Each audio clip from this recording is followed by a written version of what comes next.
আসসালামু আলাইকুম। আমার 3 রাজকন্যার সংসারে আপনাদের স্বাগতম। আশা করি আল্লাহর রহমতে আপনারা সবাই ভালো আছেন। আলহামদুলিল্লাহ আমরাও ভালো আছি। আমার প্রাণপ্রিয় ভাই বোনেরা, যেখান থেকে আমার আজকের ব্লগটি দেখতে পাচ্ছেন, আপনাদের সবাইকে জানাই আমার আন্তরিক ভালোবাসা এবং দোয়া। আপনারা আমার ব্লগটি দেখার পরে আপনাদের যদি একটু ভালো লেগে থাকে তাহলে আপনারা আমার পাশে থাকবেন এবং আমার পাশে থাকার জন্য আমার চ্যানেলটিকে লাইক, শেয়ার এবং রাত পর্যন্ত করে যাবেন। আমি ভিডিওটি করেছি, সময় ব্যস্ততার কারণে ভিডিওটি আপলোড করতে পারিনি। আজ শুক্রবার, তাই ভিডিওটি আপনাদের সাথে শেয়ার করছি। আমার দেশ এবং দেশের বাইরে প্রবাসী ভাই বোনদের জন্য এই আজকের ব্লগটি, বিশেষ করে আমার প্রবাসী স্বামীর জন্য। আমাদের বাড়িতে মেহমান আসছে এবং মেহমানদের নিয়ে জমিতে একটু হাঁটতে গেলাম। হাঁটার সময় ভিডিওটি করেছি। সাথে আমার 3 মেয়েও ছিল, আমার মামি শাশুড়ির মেয়েও ছিল এবং আরও বড়রাও ছিল। যেহেতু 1টা পর্যন্ত মাদ্রাসায় ছিলাম, তাই মেহমানদের আসতে বলেছি বিকালবেলায়। আমার মা, মামি শাশুড়ি, আমার নানি শাশুড়ি, চাচিমা, চাচি শাশুড়ি এবং আমার ননদ, এরা সবাই চলে আসছেন বিকেলবেলায় এবং বাকি মেহমান তারা সবাই রাত্রে আসবে। তাই তাদের নাস্তা করিয়ে গেলাম আমাদের জমিতে। আমার প্রবাসী স্বামী বলছে জমির ধানগুলা কেমন হয়েছে একটু দেখার জন্য। এরকম হাজার হাজার প্রবাসী ভাইয়েরা বিদেশ থেকে তাদের গ্রামকে, তাদের নিজের মাতৃভূমিকে দেখার জন্য আকুলি বেকুলি করে। তাই আমার মেয়েকে নিয়ে হাঁটার সময় আমিও আমাদের ফসলের জমিগুলো ক্যামেরাবন্দি করলাম আপনাদের সাথে শেয়ার করার জন্য এবং বিশেষ করে আমার প্রবাসী স্বামীর জন্য। সুজলা সুফলা শস্য শ্যামলা আমাদের এই দেশ বাংলাদেশ। বাংলাদেশের গ্রামের সৌন্দর্য হচ্ছে সবুজ শ্যামল ফসলের মাঠ আর অতিথি আপ্যায়ন। আমরা গ্রামে থাকি, তাই মেহমান আপ্যায়ন করা আমাদের কাছে খুবই ভালো লাগে। মেহমানদেরকে নিয়ে হাঁটাহাঁটি শেষ করার পর বাড়িতে চলে আসলাম এবং কাজে নেমে পড়লাম।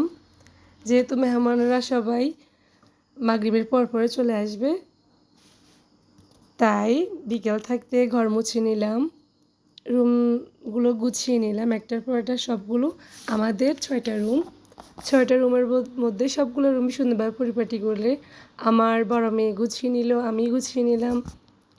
তারপরে এখানে যে রুমগুলো সবগুলো ফার্নিচারগুলো সুন্দর করে গুছিয়ে নিলাম, মুছে নিলাম একটার পর একটা।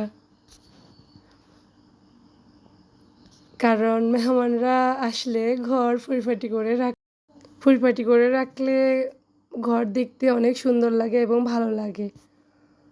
তাই আর কি সবগুলা রুম সুন্দরভাবে পরিপাটি করে নিচ্ছি। আগের বিছানার চাদর যেগুলো বিছানো ছিল খাটের ভিতরে, সেগুলো ময়লা হয়ে গেছে, সেজন্য সেগুলো আমি সকালবেলা মাদ্রাসায় যাওয়ার আগেই ধুয়ে দিছি। সুন্দরভাবে রোদে শুকাতে দিয়েছিলাম।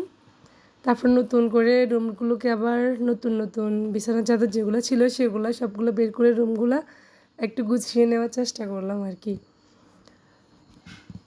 তো সবগুলা রুম দেখতে পাচ্ছেন বিছানার চাদর দেওয়ার পর খুব সুন্দর লাগছে দেখতে। আবার আমি এখানে পেঁয়াজ, রসুন, কাঁচামরিচ, তারপর আদা, রসুন সব কিছু কাটাকুটিকে করে নেওয়ার জন্য বসে পড়লাম এবং এখানে দেখতে পাচ্ছেন আমি শিলপাটায় রসুন আদাগুলো বেটে নিলাম, কারণ সারাদিন কারেন্ট ছিল না, তাই এখানে গরু মাংস হাত দিয়ে মেখে কষিয়ে নিচ্ছি।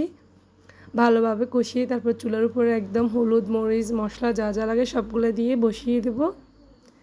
কারেন্ট না থাকার কারণে এগুলো আমি মোবাইলে নিতে পারিনি, ক্যামেরাবন্দি করতে পারলাম না। যেটুকু পেরেছি সেগুলো আপনাদেরকে দেখানোর চেষ্টা করছি। এখানে এক পাশে আমি গরুর মাংস রান্না করতেছি, দেখুন কালারটা কত সুন্দর আসছে, দেখতে কত সুন্দর লাগতেছে। আর আরেক পাশে এখানে আমি যে পিঠাগুলা আমার মা, আমার নানি শাশুড়ি মিলে বানাইছে এগুলাকে আমাদের ভাষায় মা পিঠাও বলে থাকে, চুটকি পিঠা বলে। আমাদের এইখানে আঞ্চলিক ভাষায় এগুলাকে সেয়া বড়া পিঠা বলে। আপনাদের এখানে কে কে কী বলে সেগুলো আমাদের একটু বলে যাবেন। আমি এই পিঠাগুলো রান্না করার সময় দুধ দিছি, চিনি দিছি, না বেশি পরিমাণে নারকেল, একদম বেশি পরিমাণে গরুর দুধ যত বেশি দেওয়া যাবে তত বেশি এর স্বাদ বেড়ে যাবে। এবং এগুলো দিয়ে তারপর হওয়ার আগে বাদাম কিশমিশ সবগুলো দিয়ে পরিবেশন করা হয় আর কি, খেতে খুবই ভালো লাগে। এই তো তারপর রান্নাবান্না একটার পর একটা করে নিচ্ছি। এখন এক পাশে এখানে পোলাও বসিয়ে নিয়েছি, পোলাও করছি। পোলাওর জন্য এখানে তেল দিয়ে দিছি। তেল দেওয়ার পরে এখানে তেলগুলো গরম হতে থাক। গরম হতে এখানে দারুচিনি, এলাচ, তারপর কিছু তেজপাতা এসব কিছু দিয়ে দিছি। দিয়ে দেওয়ার পর একটু নেড়ে চেড়ে একটু যখন ভাজা হবে তখন এর ভিতরে পেঁয়াজ দিয়ে দেব। পেঁয়াজ 1 বাটি পরিমাণ পেঁয়াজ দিয়ে দিছি। রাত্রের অন্ধকারে কারেন্ট ছিল না, তাই একটু ভিডিও করতে অসুবিধা হয়েছে। তো এখানে এক পাশে আমি 3 চুলে রান্না করছি মেহমানদের জন্য, যেহেতু অনেকগুলো রান্না, মেহমানও অনেক আসবে, তাই এখন বাকি আছে পোলাও। আর ওই চুলায় বাকি আছে মুরগির মাংস দিয়ে, মুরগির হাড্ডি, তারপর গিলা, কলিজা এসব দিয়ে ওইখানে ডাটা দিয়ে আলু দিয়ে রান্না। এটা করতেছি, করা শেষ হয়ে গেছে শেষের দিকে। আর পোলাও করার আগে লাস্টে পোলাও বাকি ছিল। পোলাও করার আগে এখানে ভাত রান্না করছি, তারপর গরুর মাংস রান্না করছি, মুরগির মাংস ভুনা, ডিম সিদ্ধ করে ডিম ভেজে নিছি। এখন পোলাওগুলো শেষে করতেছি। পোলাও শেষে করলে সুবিধা হয় কি, আগুন যখন একদম নিভে যায় তখন দমে দেওয়া যায়। সেই জন্য পোলাওগুলো সবার শেষে করি আমি সবসময়। পোলাও করলে আমার রান্না একদম কমপ্লিট হয়ে যাবে। তো এখানে দেখতে পাচ্ছেন আমি পোলাও চালগুলা দিয়ে দিচ্ছি। দিয়ে দেওয়ার পরে একদম নেড়ে ছেড়ে একটু লবণ দিয়ে চালগুলো একদম ভাজা করে নেব।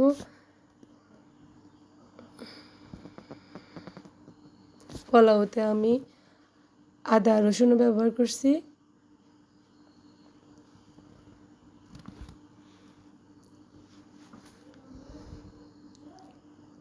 এরপর পোলাও আন্দাজে, এখানে পোলাও চাল ছিল 2.5 কেজি।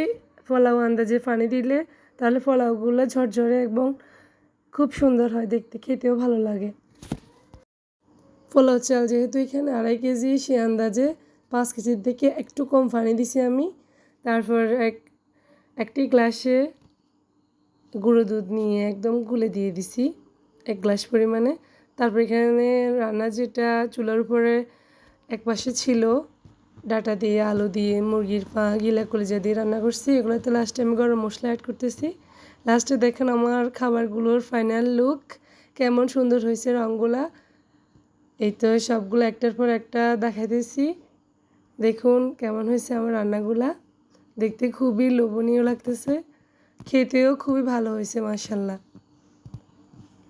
এখানে গরুর মাংস রান্না করছি 1 পাতিল, সাথে কয়েকটা আলুও দিছি।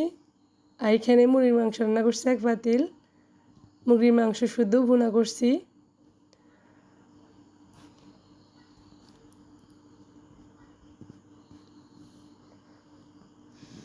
তারপর এই পাশে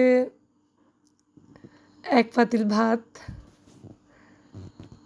তারপর এখানে 1 পাতিল পোলাও, এখানে সালাদ যেগুলো করে নিয়েছি সালাদগুলা। আর এখানে ছিল হচ্ছে চিংড়ি মাছ দিয়ে ঝিঙে দিয়ে রান্না করা। আর এখানে ডাটা দিয়ে, আলু দিয়ে যে মুরগির পা, গিলা, কলিজা দিয়ে রান্না করছি সেগুলা।